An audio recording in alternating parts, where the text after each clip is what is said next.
Hi friends, welcome to my channel. இன்னைக்கு நம்ம பார்க்க போறது ராகி ஆப்பம். பொதுவா பச்சரிசி புழுங்கலரிசி சேர்த்து ஆப்பம் செய்வாங்க. அதுலயே நம்ம ராகி சேர்த்து செய்ய போறோம். ராகி குழந்தைங்களுக்கு ரொம்பவே சத்தான உணவு. பெரியவங்களும் இத கண்டிப்பா சாப்பிடலாம். இப்போ இந்த ராகி ஆப்பத்தை எப்படி செய்யலாம் அப்படிங்கறத நம்ம பாப்போம். ராகி ஆப்பத்துக்கு பச்சரிசி ஒரு டம்ளர், அதே அளவால ராகி ஒரு டம்ளர், கொஞ்சம் வெந்தயம் 4 மணி நேரம் ஊற வச்சு அதை உரல்ல போட்டு இப்போ நம்ம ஆட்ட போகிறோம். கூடவே அதே டம்ளரால் ஒரு 1/4 டம்ளர் உளுந்து ஊற வச்சுருக்கேன். அது வேணுங்கிறவங்க ஆட் பண்ணிக்கலாம், இல்லை கம்மியாக உளுந்து வேணும்னாலும் ஜஸ்ட் ஒரு 2 ஸ்பூன்ஸ் மட்டும் ஆட் பண்ணிக்கலாம். சில பேர் உளுந்தே இல்லாமல் கூட செய்வாங்க, அது உங்களோட விருப்பம். நீங்கள் அந்த மாதிரி பண்ணணும்னா அப்படி பண்ணிக்கலாம். நான் இதில் 1/4 டம்ளர் உளுந்து ஆட் பண்ணியிருக்கேன்.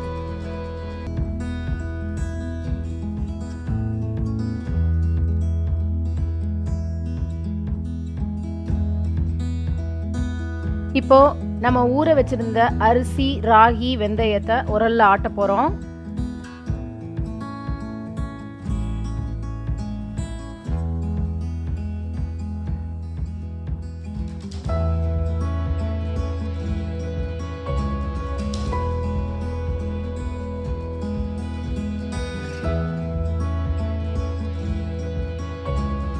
ராகி, அரிசி, வெந்தயத்து கூட தேங்காயும் சேர்த்து ஆட்டலாம். நான் இப்போ இதில் தேங்காய் ஆட் பண்ணியிருக்கேன்.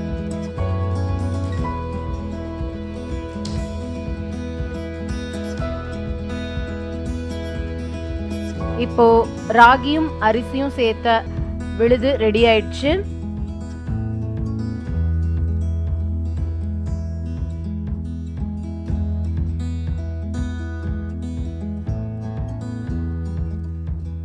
இப்போ உளுந்து நம்ம ஆட்ட போறோம்.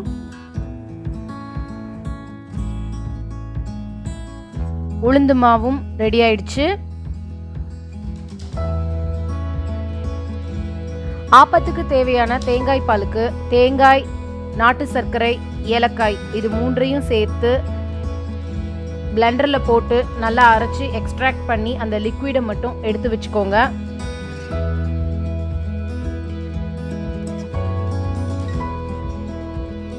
தேங்காய் பால் ரெடி ஆயிடுச்சு.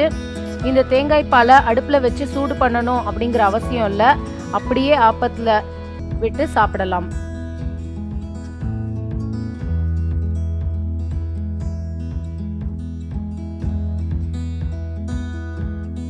நாம் அரைச்ச அரிசி, ராகி, வெந்தயம், தேங்காய் விழுதையும் உளுந்து மாவையும் சேர்த்து உப்பு போட்டு நல்லா கலந்து நைட்டு ஒரு 8 மணி நேரம் புளிக்க வச்சு அடுத்த நாள் இந்த மாதிரி ஆப்பமாக சுடலாம். ஆப்ப சட்டியில் மாவை விட்டதுக்கு அப்புறமா அதை எல்லா இடத்துலையும் படும்படியாக சுற்றி விடுங்க.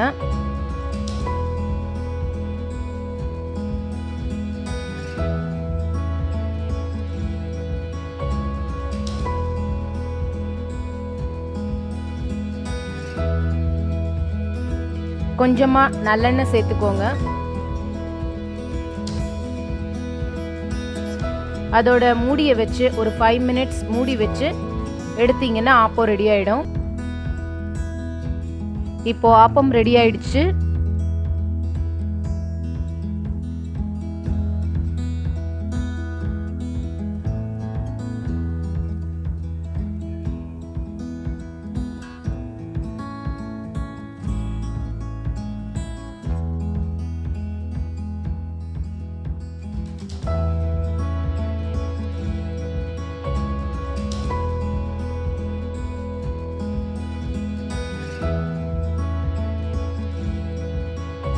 ராகி ஆப்பத்தோட நம்ம தயார் செஞ்சு வச்சிருக்கிற தேங்காய் பாலை சேர்த்து நம்ம அப்படியே சாப்பிடலாம்.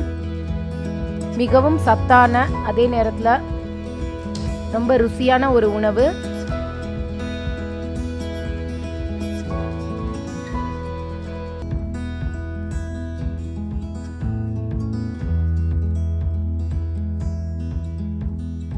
இப்போ இந்த ராகி ஆப்பத்தை எப்படி செய்யறது அப்படிங்கறத நம்ம பார்த்தோம் இல்லையா? நீங்களும் கண்டிப்பா இதை வீட்டில் செய்து சாப்பிட்டு பாருங்க.